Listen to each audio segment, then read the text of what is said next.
Hey everyone, and welcome to Offstage, a 20-minute conversation with students, hobbyists, and professionals from the world of music about music with me, your host Anagh. And today I have guests Arindam and Wessa, who are both mentors at Octavium. Hey, the both of you, how are you doing? Hello. I'm doing great, Anagh. How you doing? I'm doing great. Arindam, I'm seeing after a long time. Yeah, Wessa, same here. Like I saw you like a few so days long. ago. Yeah, we've seen each other too much. Yeah, yeah. So, to start right off, little introduction about yourselves, Wessa.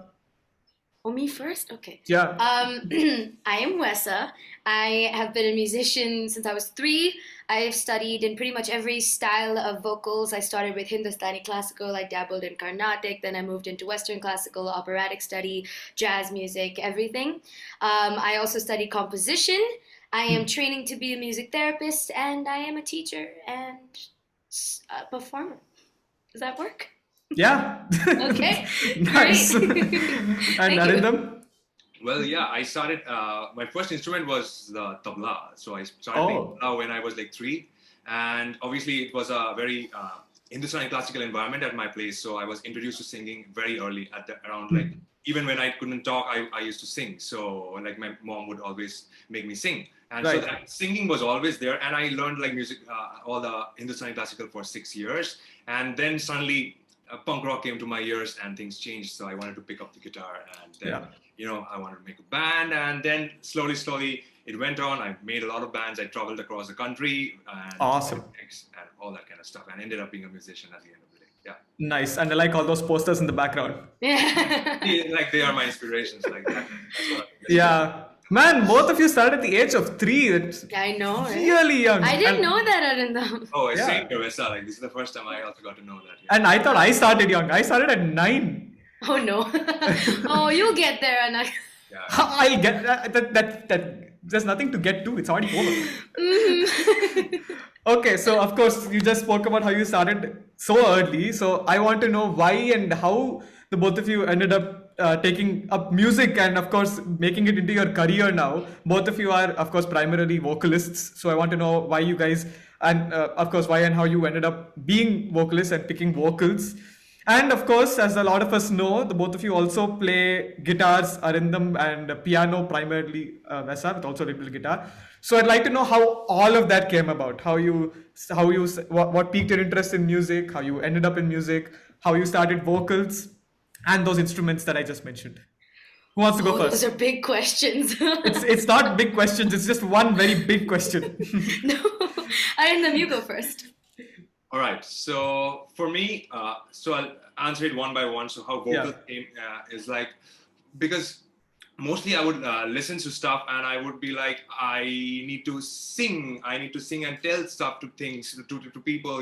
Like what I am going through, or I want people to relate to. Because if I was only playing the tabla at that time, and there's a funny story with that also. So I actually wanted to play the drums, and I told my mom and dad that I want a drum kit. But my mom and dad just gave me a tabla. So what I did was that I started. Close enough. Yeah, so I started playing the tabla with the drumstick.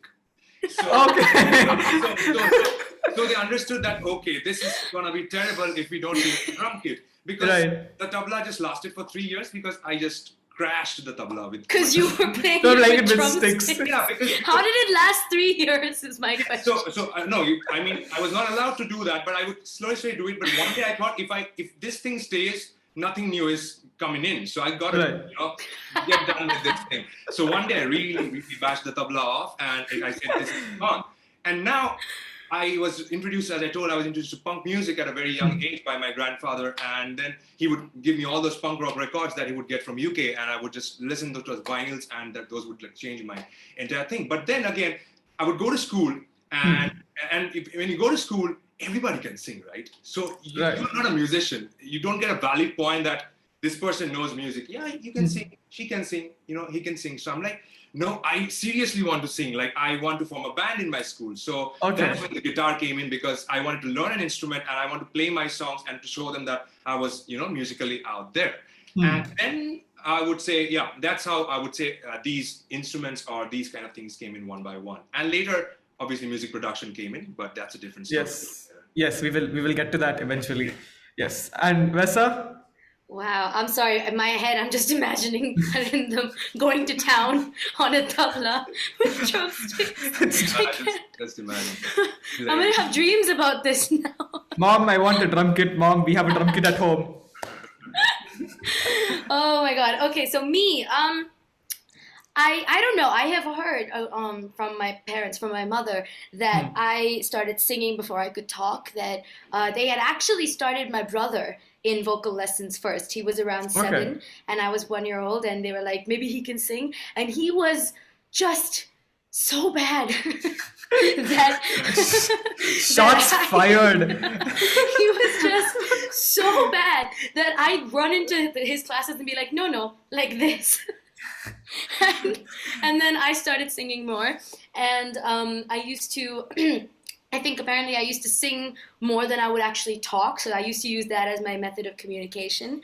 And over the years, obviously, I started with Hindustani classical music, but because of the way I was raised, because of the society that I was raised in, I didn't connect to Hindustani classical music as much because I didn't grow up listening to primarily Hindustani. I did do it for a long time and I did fall in love with it, but then I fell more in love with Western music. And over the years, it was a hard battle, especially because where I was growing up for a couple of years in Ahmedabad, it wasn't exactly a very popular thing to sing Western music. So I had a lot of challenges in trying to convince my family or my parents to put me into Western classes specifically. And it was difficult, but then finally I got to do it, and then it became even more difficult because it was like, oh, this is harder, and that was hard. But I really, really, really am so grateful that my family decided to at least support me once they realized, okay, this is pretty much the only thing she's good at, because you don't want to know how I was in school. So, so I started doing that, and I went through so many different methods of learning. And then finally, when I went to Trinity, it was just a fluke. I was honestly like, let's just apply. I'm not going to get in. It's one of the top 3 music schools in the world. But I did get in, and my whole life changed. I learned so much there, and now I get to show what I have learned to more people. And I feel like why I came into this field, there's no reason for it. It was like I was born, and I just knew this is what I'm supposed to do. So it's what I'm doing. Yeah, and I mean, convincing your parents to do Western music must not be something easy. And I think a lot of people nowadays also are still probably struggling with that. Yeah. What would you tell them, to people who are trying to convince their parents? What advice would you give them? I would tell them, listen, if I've chosen the field of art, my life's going to be tough anyway. You might as well let me just make it harder for myself. Yeah. I mean, fair enough. I guess that works. Yeah. No, but seriously though, I think this is something that parents need to understand. There is a certain point when, as a child, you stop being a child. You make a decision for yourself, whether that's the field of music or not. If you have decided this is where I'm at home, then no one should take you out of your home or your comfort zone. Words of wisdom, people. That's what that is. And like I would also add on to, like, if it's Western music and then you get heaviness on top of that, it makes it more difficult to convince your parents because they think you're screaming. Satan worshipper. Yeah. Like, thank God for me, at least my parents did not think that I'm a Satan worshipper. But like, Same. What are you trying to do? Because I'm that scene kid. You got this dark eye makeup on. You're going to school like that. And like, what has happened to my kid? But I think gradually, this is what my advice would be. Like, if you're serious at it and if you really love it, I think your parents will see that in you, and they would someday get convinced that he really wants to do it. He loves it. He's serious about that. And, that's how it goes on. I think. And even if they don't get it, there are so many musicians whose parents have never understood why this field, right? They don't get it. They don't get it. They're not living your life. Do it anyway. Yeah, that's pretty good advice. And speaking of your guys' great musical journey, we will get into the details of it. Of course, Wessa, you were talking about learning music in Trinity College London. We'll get into that, and then we'll get into production. But before that, this is something I myself also don't know. How did the two of you end up in Octavium? I do not know. I just no. You've been here longer, so you go first. Okay, Arindam, go. Okay, so I was in Delhi, and at that time I was working in HCL Technology as a supply chain manager, and I was at the same time doing my music. So I would just sleep like 2 to 3 hours every day. And I was feeling like, okay, this is not working because I'm working for 10 hours in a job. I'm coming back home, I'm working my music. And at the same time, I got students at that time. I'm teaching and everything.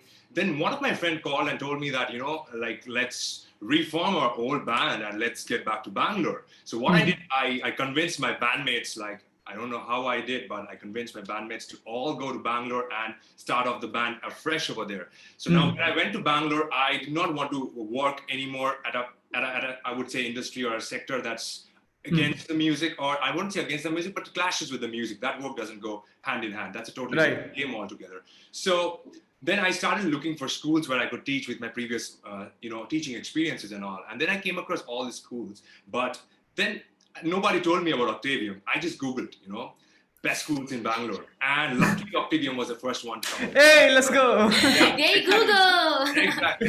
Nice. Yeah, exactly. So it came out as the first thing. And dude, the hallway of Octavium was a picture, okay? I just saw that.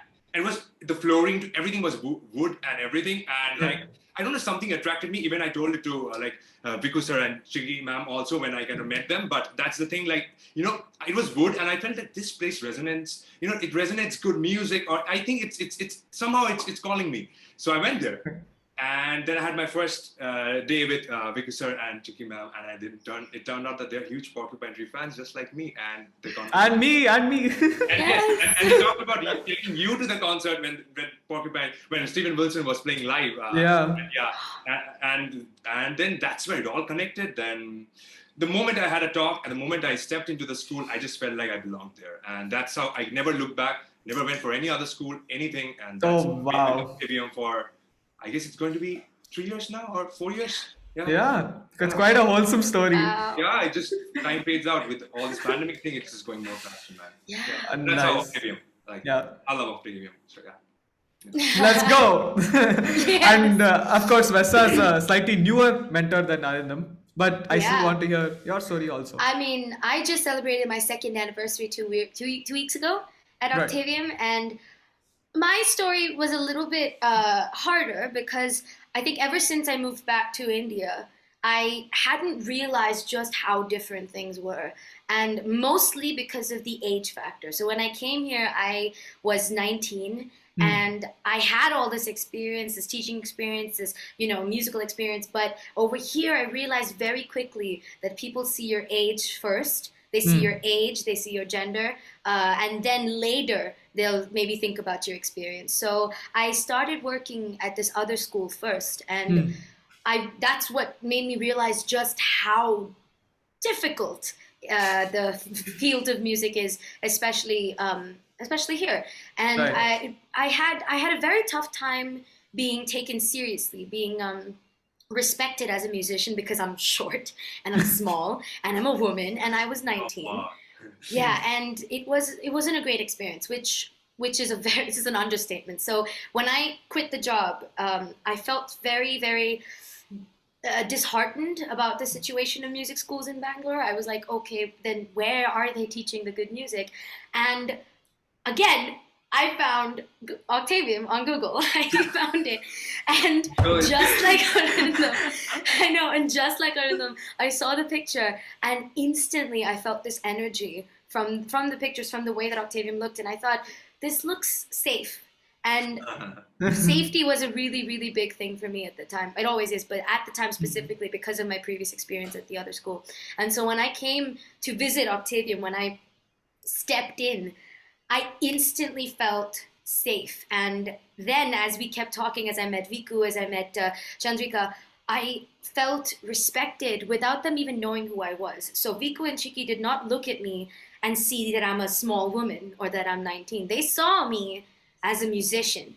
And then I had my first audition with Arindam and Chaitra and Cyril. And, they made me feel so welcome when I wasn't even a part of Octavium yet. And since that day, all the way up till today, there's not a single day that I have felt unsafe or undervalued or disrespected at Octavium. And honestly, those are such important things to me as a musician. And so I feel so very lucky that I found a community of mentors and teachers that actually care. which is how we found Octavium. Yeah, I'm happy you feel like safe and secure in Octavium. Honestly, nowadays I feel like we are getting to a point where it shouldn't be a thing you have to worry about. Feeling safe and secure. It should be a standard. But I mean, unfortunately, it's not like that everywhere. I'm happy it is that like that in Octavium. Huge shout out to my parents, of Big course. shout out. And I mean, Google's doing bits for us. That's one thing I've taken. That's one thing I've taken away. So, shout out Google. Yes, thank you, Google. Sundar is doing bits for us. I mean, if we say Google enough times, they might sponsor us. Google. Google. Yes, Google.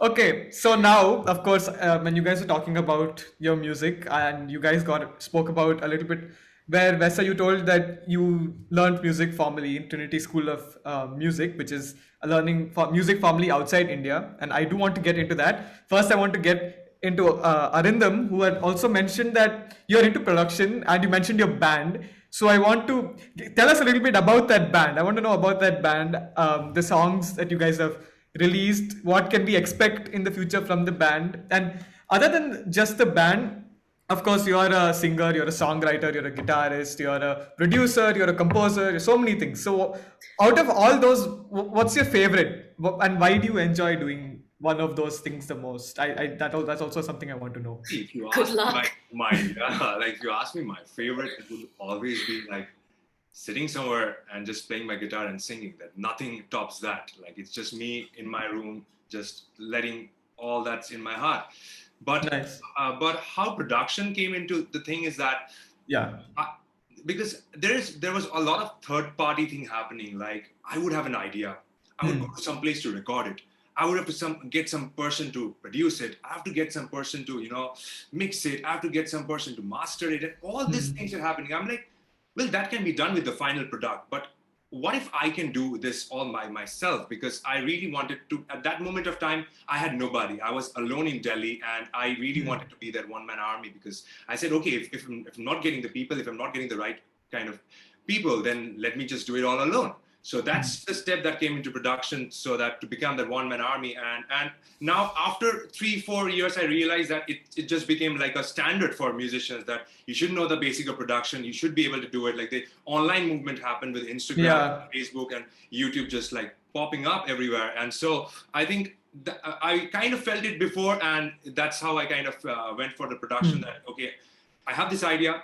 It just clicked in my mind. Let me just put it in my computer and just make it, listen to it. Basically, able to listen to my ideas, which is in my head. I could listen to it physically, or I can give it to my friends to give me my feedbacks. Like, hey man, I came up with this tune. What do you guys feel about it? Other than just giving them the standard mobile recording snippet. So that's how I got into production. But when I got into production, I saw it was a great, entire different game. And then I got inspired by the big producers and started producing records. And in the meantime, I found the people to make my band. I'm like very much grateful for all of them. And that's how my band has band members all across the country, because it took me so many days to come across them. But when we connected, and they're like my brothers for life. And yes, Frostcraft is going live next month. We have started our tour and new song is around the corners. Probably you might get to listen to it in May 1st week. We have already two singles out, and yes, the other ones are coming up, and expect heavy. Can't wait. And I think I can very much relate to the whole why can't I do all of this on my own? Because getting other people to do it is very annoying, which is a very big reason for why I also started getting into production. Yes, so me too. I relate to that 100%. And Wessa, about you learned music formally. I think I've said that some 100 times now, but now I'm finally getting to where I ask you the question. Okay. So, what was it like learning music formally and outside India, not in India? Well, first of all, the Trinity College of Music is essentially a board of music examinations. The university I studied at, the full name is this super pretentious name, the Trinity Laban Conservatory of Music and Dance. That's the whole university from where Trinity College of Music examinations started. It was, honestly, it was inexplicable. My entire time there was just, it was like I came home and I had never been there before, but I walked in and I was like, oh, this is where I was supposed to be.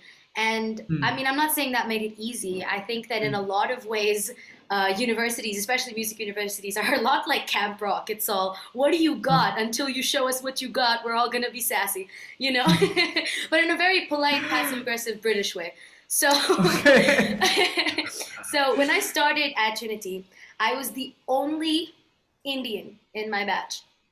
And you'd think, I know, I was very stunned by that, because I know that there's so many Indians in London, but very few that go to Trinity. So I felt quite a bit of pressure in that way. But what I really loved more than anything else was the camp rock of it all. You know, I didn't, until I had started singing, everyone sort of was tough. And then I did my first performance at Trinity about a week in. And after that, there was this genuine level of respect for everyone, which came over our atmosphere, which came over our classes. And after that, it was amazing.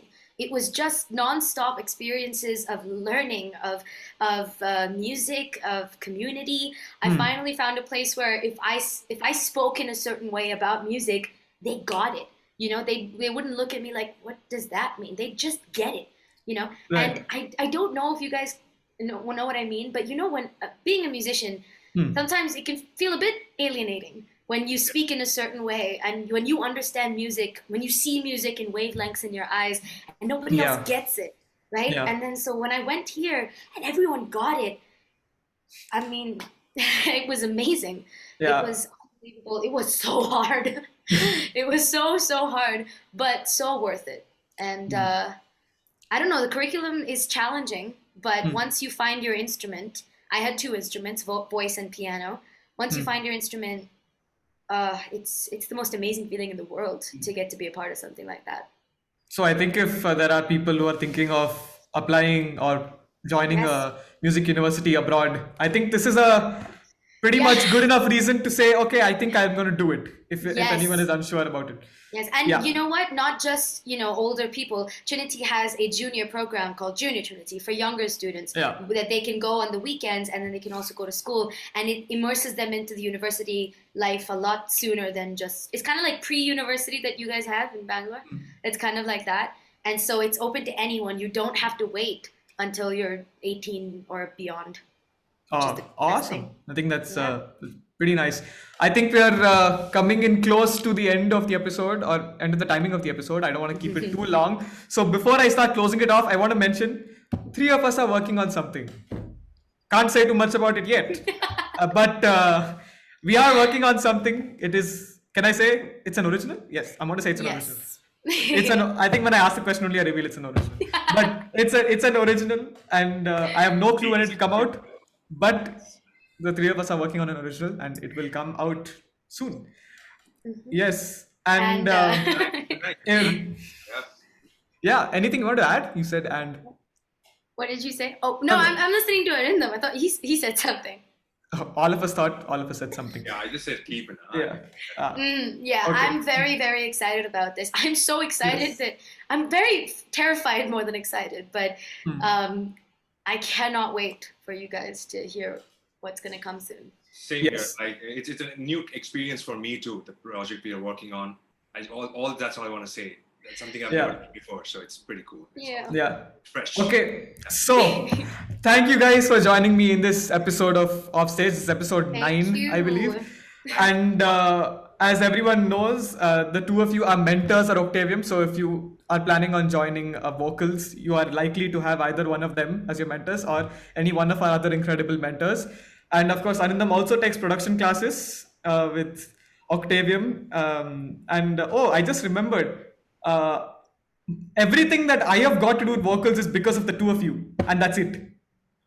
So I learned, this is something that very, very few people know, that I learned vocals with Arindam for about 2 months, 3 years ago in 2019. And it was all about Slipknot. It was about Slipknot. And then I ended up singing in a cover which released. But I think those 2 months really, really paid off. You were so good. Thank you. Because I've never heard him sing like that. Yeah, I was like, I know. Yeah, and Wessa was the one I sent the demo to when I was unsure if I should sing or not. So if And what did I people- do, Anagh? How did I react? You were very, very excited and you couldn't believe that it was me. But okay, I'm gonna try to not. I'm gonna try and not shoot my ego over the roof. But for people who don't know what we're talking about, we're talking about the cover of "We Don't Talk About Bruno" from Disney's Encanto. So do check it out. It's on YouTube. Wessa's also sang in that. And anything you guys want to plug before I close the episode? Instagrams, bands, Spotify's, YouTube's. I mean, guys, just go watch our stuff, man. Arindam has amazing music. No, Wessa, you're supposed to plug your Instagram. Okay, I don't know how to plug myself, man. I'm really bad at it. Check out. Okay, I'll do it for her. Check out Wessa on Instagram, musically Wessa. She's also on YouTube as Wessa. I think is it just Wessa or is it? Yeah, it's just Wessa. Do you have Spotify? Not yet. No, not yet. But someday there'll be Wessa. And Arindam, what do you some stuff you want to plug? Yeah, you can check my music. It's in Instagram. I'm called Mad Nira Music. A lot of people can't understand what Mad Nira is. It's just the opposite of my name. Just kind of see it in the mirror. Yeah. Smart. Yeah, and yes, you can find my music on Spotify under Frostcraft or under my other project name Axolotl, and it's all out there. YouTube, Spotify, any platform. Yeah. Nice. See, Wessa, that's how you plug stuff. Okay, I will learn. Arindam, can I take plugging lessons from you, please? Oh, dude, You just learned how to do it. I did it for the first time in my life. Oh, you're so good. I'm just like, guys, please listen to my music. Yeah. Thank you. Yes. Anyway, just listen. Yeah. But no, thank you to Anagh for this wonderful experience. I haven't talked about myself this much in a long time. It was weird. I find that surprising. Thanks, man. That's so nice. Thank you. Yeah. Thank you. Anyway, thank you everyone for joining in this episode of Offstage, watching us goof off. Thank you. Yes, see you everyone in the next episode. See you. Thank you, guys. Thank you guys. Yes, come in soon. Yes. Bye-bye. Yes, bye. Yes. Bye. Bye. Bye. Bye.